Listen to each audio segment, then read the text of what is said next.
Good morning all of you. आज के class में हम लोग लास्ट क्लास के जैसे ही BEd first year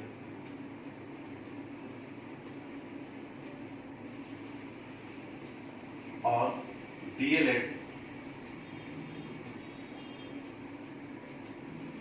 first year दोनों को कंबाइंड देखेंगे, जिसमें बीएड का पेपर है ईपीसी 3 और डीएड का पेपर है F12 जो कि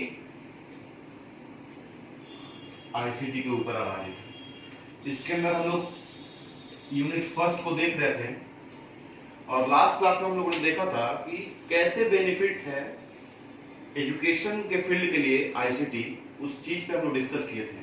और आज क्लास में हम लोग देखेंगे कि आईसीटी की उपयोगिता और महत्व क्या है। आईसीटी की उपयोगिता और महत्व क्या है। उपयोगिता और महत्व हम लोग इसे 4 भागों में बांट के देखेंगे, जो इस प्रकार है। तो आज की क्लास में हम लोग देखेंगे कि आईसीटी की उपयोगिता एवं महत्व क्या है। आईसीटी की उपयोगिता एवं महत्व क्या है और आईसीटी को कौन कौन किस प्रकार से उपयोगी बना सकता है, उसके बारे में हम लोग आज चर्चा करेंगे। तो इसको हम लोग 4 भागों में डिवाइड कर लेंगे कि कौन कौन वे लोग हैं जो आईसीटी का उपयोग अच्छे तरीके से करके पूरे सिस्टम को यूजफुल बना सकते हैं। तो उसमें पहला जो है वह है कि आईसीटी कैसे विद्यार्थियों के लिए उपयोगी है। यूजफुल टू द स्टूडेंट्स, या हम कह सकते हैं useful to the all students and all kinds of students. तो विद्यार्थियों के लिए उपयोगी कैसे है, इसको देखेंगे। सेकेंड है शिक्षकों के लिए उपयोगी, यूजफुल टू द टीचर्स। उसके बाद है मार्गदर्शकों के लिए उपयोगी, यूजफुल टू द काउंसलर्स, अर्थात जो लोग मार्गदर्शक का काम करते हैं, बच्चों को पथ प्रदर्शक का काम करते हैं, बच्चों को वैसा मार्गदर्शन देते हैं ताकि बच्चे अपने भावी जीवन को और उज्जवल कर सके। तो उनके लिए कैसे ये आईसीटी जो है वो यूजफुल है। उसके बाद है लास्ट शैक्षिक नियोजकों एवं प्रशासकों के लिए उपयोगी, अर्थात useful to the educational planners and administrators, अर्थात जो लोग शिक्षा के क्षेत्र से जुड़े हुए हैं और प्लान करते हैं कि हाउ टू एजुकेट, इस टाइप का जो विचारधारा रखते हैं कि बच्चों को कैसे शिक्षित किया जाए, वो प्लान करते हैं कि प्लानिंग करते हैं, प्लान बनाते हैं कि बच्चों के लिए क्या क्या हम कर सकते हैं जिससे बच्चे अपने भावी जीवन को और उज्जवल कर पाएं। तो वैसे लोग जो प्लानर का काम करते हैं और जो प्रशासक का काम करते हैं, जो एडमिनिस्ट्रेशन का काम करते हैं, जो प्रशासनिक कार्य से जुड़े हुए हैं शिक्षा के विभाग में, शिक्षित लोगों के बीच में, तो उन लोगों के लिए आईसीटी कैसे उपयोगी है, हम इसको बारी बारी बिंदुवार समझेंगे।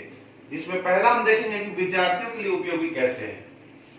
तो अब हम लोग जो पहला उपयोग देखेंगे किसके लिए, विद्यार्थियों के लिए कैसे आईसीटी उपयोगी है।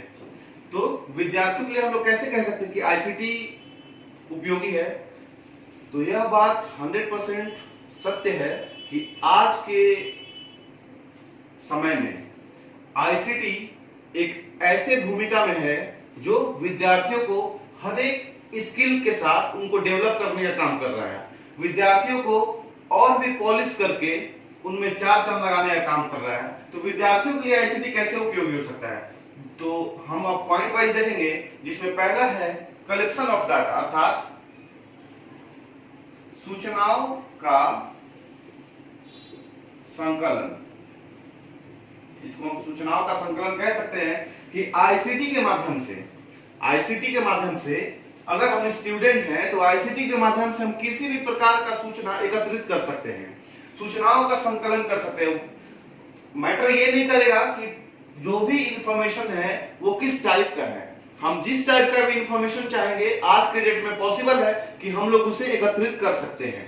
तो पहला जो काम है और पहला जो उपयोग है विद्यार्थियों के लिए कि एक विद्यार्थी किसी भी प्रकार का सूचना एकत्रित कर सकता है आईसीटी के माध्यम से। आईसीटी से तात्पर्य है कोई भी इलेक्ट्रॉनिक डिवाइस के माध्यम से, कंप्यूटर्स के माध्यम से, इंटरनेट के माध्यम से, वेब पोर्टल के माध्यम से।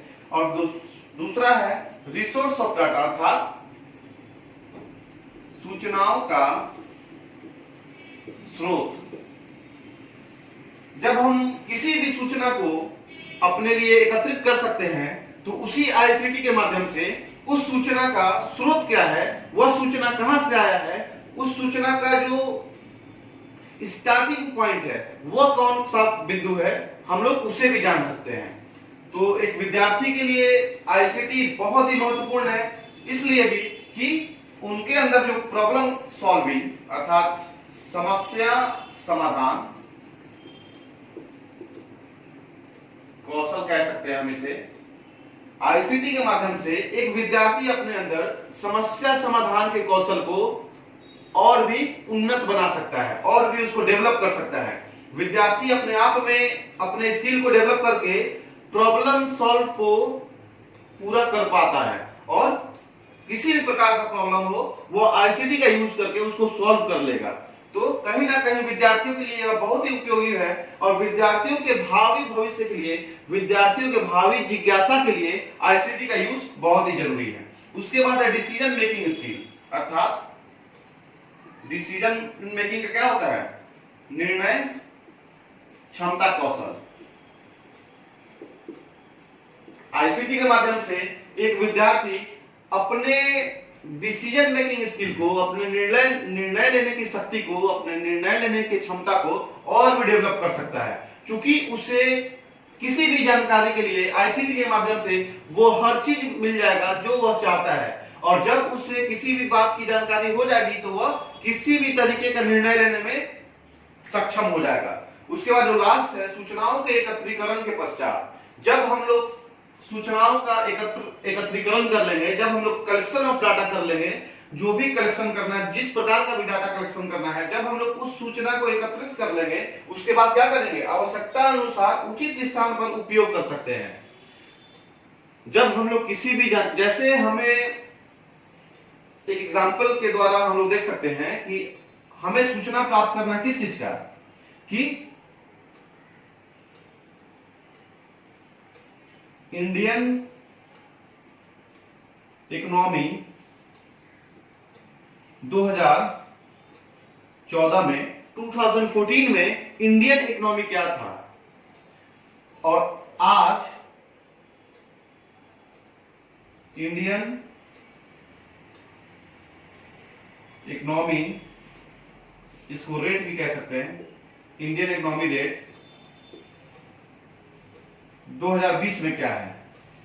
तो आज का तो हमें पता है, क्योंकि आज में हम लोग जी रहे हैं, और जो पिछले 6 साल पहले 2014 में 2014 में इंडियन इकोनॉमी रेट क्या था, तो इसके लिए हम लोग क्या करेंगे, कलेक्शन ऑफ डाटा 2014 का कंप्यूटर से माध्यम से या इंटरनेट के माध्यम से या मोबाइल पे ही हम लोग कलेक्शन ऑफ डाटा करेंगे कि 2014 के समय में इंडियन इकोनॉमी रेट क्या था और आज जो हम लोग जी रहे हैं, आज तो देख ही रहे हैं कि इंडियन इकोनॉमी रेट क्या है। तो हम लोग इसमें क्या कर सकते हैं, हम लोग इसमें तुलनात्मक रूप से अध्ययन कर सकते हैं। ठीक है,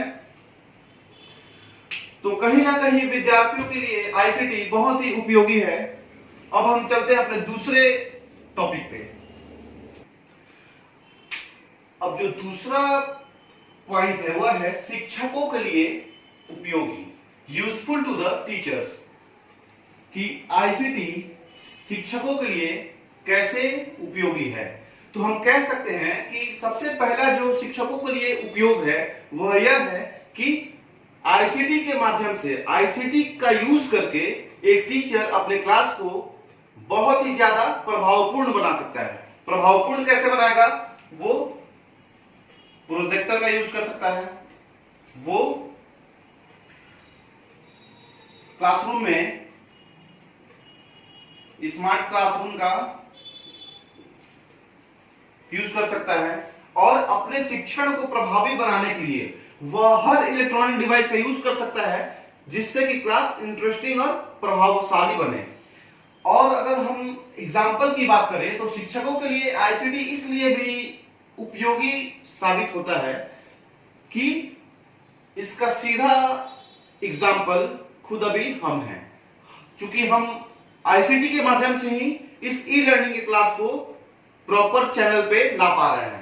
ई लर्निंग की क्लास को लाने के लिए हम आईसीटी का यूज करके वीडियो पहले बना रहे हैं, उसके बाद उस वीडियो को YouTube के माध्यम से YouTube के चैनल पे, चाणक्य कॉलेज ऑफ एजुकेशन के चैनल पे हम उसको अपलोड कर पा रहे हैं, तब जाके आप लोगों तक वह वीडियो पहुंच पा रहा है। तो कहीं ना कहीं आईसीटी का यूज करके ही हम अपने टीचिंग स्किल को, हम अपने टीचिंग नॉलेज को और जो भी सिलेबस से जुड़े हुए जानकारी है उसको आप तक पहुंचा पा रहे हैं। उसके बाद है सूचनाओं, आंकड़ों और जानकारी की आवश्यकता। चूंकि जिस प्रकार एक स्टूडेंट को किसी भी सूचना की आवश्यकता होती है, ठीक उसी प्रकार एक टीचर को भी कभी कभी सूचनाओं की, आंकड़ों की और कुछ कुछ महत्वपूर्ण जानकारियों की आवश्यकता होती है, ताकि वह अपने टीचिंग स्किल को और भी डेवलप कर सके, टीचिंग जो भी उसका टीचिंग फॉर्मेट है उसको और भी मजबूत कर सके। उसके बाद है शिक्षण दायित्व को पूरा करने में। चूंकि टीचर का यह दायित्व है कि वह एक विद्यार्थी को वो हर चीज उपलब्ध कराए जिससे कि उसका सर्वांगीण विकास हो सके। तो कहीं ना कहीं शिक्षण दायित्व में आईसीटी महत्वपूर्ण भूमिका निभाती है। उसके बाद शिक्षण मशीन, कंप्यूटर निर्देशित स्व अधिगम। स्व अधिगम से तात्पर्य है कि खुद से अधिगम करना, अर्थात टीचर स्टूडेंट को आईसीटी का यूज करने के लिए प्रमोट कर सकते हैं और यह सिखा सकते हैं कि आप लोग खुद से भी कुछ समय आईसीटी के माध्यम से आप लोग खुद से भी पढ़ाई कर सकते हैं और ज्ञान हासिल कर सकते हैं। उसके बाद जो लास्ट है, विद्यार्थियों को आईसीटी से जोड़कर अपने कार्य को हल्का कर सकते हैं। चूंकि कभी कभी ऐसा होता है कि आपातकाल स्थिति में, जैसे आज हो रहा है इस कोरोना महामारी के समय में, चूंकि किसी भी यूनिवर्सिटी का और किसी भी कॉलेज का जो सिलेबस है वह तो पूरा नहीं हो पा रहा है, क्योंकि लॉकडाउन चल रहा है, तो विद्यार्थियों को भी कॉलेज नहीं जाना, स्कूल नहीं जाना और बच्चों और टीचर्स को भी नहीं जाना है। तो वहां पे आईसीटी के माध्यम से ही पूरे दुनिया में अभी जहां भी टीचिंग का काम चल रहा है, आईसीटी के माध्यम से ही वहां ऑनलाइन क्लासेस की व्यवस्था की गई है और ई लर्निंग का काम पूरा किया जा रहा है। तो विद्यार्थियों को आईसीटी से जोड़कर टीचर अपने काम को और भी हल्का कर सकते हैं, या दूसरे शब्दों में हम कह सकते हैं कि आईसीटी का यूज विद्यार्थियों को सिखाकर टीचर अपने जो, अगर टीचर के पास 100% काम है तो आईसीटी का यूज बच्चों को सिखाकर टीचर अपने काम को इसमें डिवाइड कर सकता है। या तो 50-50 कर देगा, आधा टीचर्स पढ़ाएंगे, आधा आईसीटी का यूज करके बच्चे पढ़ लेंगे, या तो टीचर क्या करेंगे 80-20 कर देंगे, 80% टीचर पढ़ाएंगे और 20% बच्चों को खुद से आईसीटी का यूज करके पढ़ना है। अब हम लोग आते हैं अपने तीसरे पॉइंट की तरफ। अब जो हम लोग तीसरा पॉइंट देखेंगे वह है मार्गदर्शकों के लिए उपयोगी, अर्थात यूजफुल टू द काउंसिलर्स। तो मार्गदर्शक कौन होते हैं? मार्गदर्शक वे होते हैं जो बच्चों को उचित दिशा निर्देश प्रदान करे, उचित पथ प्रदर्शक हो, अर्थात बच्चे अपना जो भी समस्या है वह उस मार्गदर्शक से परामर्श ले सकते हैं। तो हम लोग कह सकते हैं इसमें कि मार्गदर्शक एक परामर्श दाता होता है जो उचित परामर्श, उचित एडवाइस देता है। तो मार्गदर्शक के लिए आईसीटी कैसे उपयोगी है इसको देखेंगे हम लोग। तो जिसमें सबसे पहला है कि मार्गदर्शकों को आईसीटी इसलिए उपयोगी है ताकि वे उचित परामर्श बच्चों को दे सके, उचित गाइडलाइन दे सके और बच्चों की जो भी समस्या है, जो भी समस्या धारण किए हुए बच्चे हैं, उनकी समस्याओं की पहचान करे। कैसे? आईसीटी के माध्यम से। ये ऑनलाइन भी हो सकता है, तो ये जरूरी नहीं है कि परामर्श देने के लिए फेस टू फेस होना जरूरी है। आज के समय में चूंकि आधुनिक युग है और टेक्नोलॉजी पर आधारित युग है, तो बच्चे परामर्श लेने के लिए, अगर हम कह सकते हैं कि हम बेतिया में रहने वाले हैं और परामर्शदाता वर्ल्ड के किसी भी कोने में है, वर्ल्ड के किसी भी कोने में है, तो हम लोग आईसीटी का यूज करके उस परामर्शदाता से सीधे संपर्क कर सकते हैं, वीडियो कॉल भी कर सकते हैं, ताकि फेस टू फेस हम लोग स्क्रीन पे देख सकें और हम अपना बात रखेंगे और परामर्शदाता हमें अपना परामर्श देंगे। चूंकि वह परामर्श देने में ज्ञाता है, वह विद्वान है उस क्षेत्र का, तो वह हमें उचित से उचित परामर्श दे सकता है। उसके बाद है कि व्यक्तिगत, व्यवसायिक तथा शैक्षिक परामर्श के लिए व्यक्तिगत परामर्श भी हम लोग ले सकते हैं, व्यवसायिक परामर्श भी ले सकते हैं, अर्थात बिजनेस से रिलेटेड परामर्श भी ले सकते हैं, और शिक्षा के क्षेत्र में भी परामर्श ले सकते हैं। तो जो भी व्यक्तिगत है, व्यवसायिक है, शैक्षिक है, तो व्यक्तिगत विशेषकर वे लोग देते हैं व्यक्तिगत परामर्श जो साइकोलॉजिकल विद्वान हो, जो साइकोलॉजी जानते हो। व्यवसायिक के लिए कौन देगा? जो बिजनेस को अच्छे तरीके से जानते हैं कि बिजनेस को कैसे रन करना है, बिजनेस में अगर अभी घाटा चल रहा है तो उसको कैसे उस घाटे से उबारा जाए। वैसे ही शिक्षा के क्षेत्र में जो है, तो एजुकेशन के फील्ड में जो भी विद्वान है वही एजुकेशन का परामर्श दे सकते हैं। और ये सारा का सारा जो भी परामर्श का आदान प्रदान होगा, जो भी संचार का साधन होगा परामर्श का, वह किसके माध्यम से होगा? आईसीटी के माध्यम से होगा। तो सूचनाओं, आंकड़ों और कुछ महत्वपूर्ण जानकारियों की आवश्यकता किसे पड़ती है? मार्गदर्शकों को भी पड़ती है, ताकि वह अच्छा से अच्छा परामर्श दे सके। तुलनात्मक अध्ययन करने के लिए उसे किस चीज की आवश्यकता होगी? सूचनाओं और आंकड़ों की आवश्यकता होगी। और जो जानकारी उसके पास, स्वयं के पास जो जानकारी है, उस जानकारी को मर्ज करके वह सामने वाले को अच्छा से अच्छा परामर्श दे सकता है। तो कहीं ना कहीं आईसीटी मार्गदर्शकों के लिए भी उपयोगी है, और मार्गदर्शकों को और भी मजबूत दिशा निर्देश के लिए आईसीटी अपने प्रयास को जारी रखे हुए हैं। अब हम जो लास्ट टॉपिक है उसको देखेंगे कि चौथा टॉपिक कौन है। जो लास्ट टॉपिक हम लोगों का वह है शैक्षिक नियोजकों एवं प्रशासकों के लिए आईसीटी कैसे यूजफुल है। किसके लिए? एजुकेशनल प्लानर्स और एडमिनिस्ट्रेटर्स के लिए। एडमिनिस्ट्रेटर्स वे होते हैं जो किसी संस्था में प्रशासन का कार्य निभाते हैं, और एजुकेशनल प्लानर्स वे होते हैं जो किसी संस्था में ये प्लानिंग करेंगे कि शिक्षा संबंधी जो भी गतिविधि है उस संस्था में वो कब, कैसे और किस प्रकार होगा। तो वहां पे पहला जो टॉपिक हम लोग देखेंगे, शिक्षा संबंधी गतिविधियों को संचालित करने में आईसीटी की महत्वपूर्ण भूमिका होती है। क्योंकि शिक्षा संबंधी गतिविधि में ही क्या क्या आता है? एग्जाम आता है, एडमिशन का काम आता है। क्योंकि एडमिशन के लिए हम लोग आईसीटी का यूज करते हैं, उसका तुलनात्मक अध्ययन करने के लिए भी कि किसका परसेंटेज, किस कैंडिडेट का परसेंटेज या किस कैंडिडेट का कौन सा चीज ज्यादा बढ़िया है, उसको हम लोग चुन के लेते हैं। तो वो तुलनात्मक अध्ययन करने के लिए हमें आईसीटी का जरूरत होता है, यानी कि कंप्यूटर्स या नेट वगैरह का जरूरत पड़ता है। और कुछ स्पेशल सॉफ्टवेयर्स भी हैं जो स्पेशली शिक्षा के लिए बनाए गए हैं। तो हम लोग कह सकते हैं कि शिक्षा संबंधी गतिविधियों को संचालित करने में, अर्थात किसी भी संस्था में शिक्षा संबंधी जितना प्रकार का भी गतिविधि होगा, उन सारी गतिविधियों को संचालित करने में आईसीटी एक महत्वपूर्ण भूमिका के रूप में अपना काम करती है। या हम लोग कह सकते हैं कि योजनाबद्ध कार्य बिना उचित सूचना, जानकारी और आंकड़ों के संभव नहीं है। हम लोग कोई भी प्लानिंग कर ले काम का, किसी भी प्रकार के काम का प्लानिंग कर ले कि हमें इस काम को करना है, तो हमें किन किन चीजों की आवश्यकता पड़ती है? हमें सूचना की आवश्यकता होगी, कुछ महत्वपूर्ण जानकारियों की आवश्यकता होगी और कुछ आंकड़ों की आवश्यकता होगी। तो जब तक हम सूचना, जानकारी और आंकड़ों को अपने पास नहीं ला पाएंगे, तब तक हम किसी भी काम को योजनाबद्ध तरीके से नहीं कर पाएंगे। और इस उचित सूचना, उचित जानकारी और उचित आंकड़े को अपने पास लाने के लिए, यानी कि उसका संकलन करने के लिए, एकत्रित करने के लिए हमें किस चीज का आवश्यकता होता है? हमें आईसीटी का जरूरत पड़ेगा। तो हम कह सकते हैं कि छात्रों को किसी पाठ्यक्रम में प्रवेश देना, छात्रों को किसी भी पाठ्यक्रम में अर्थात किसी भी क्लासेस में प्रवेश देना एडमिशन के लिए, यहां बात एडमिशन की हो रही है, और परीक्षाएं यानी कि एग्जामिनेशन,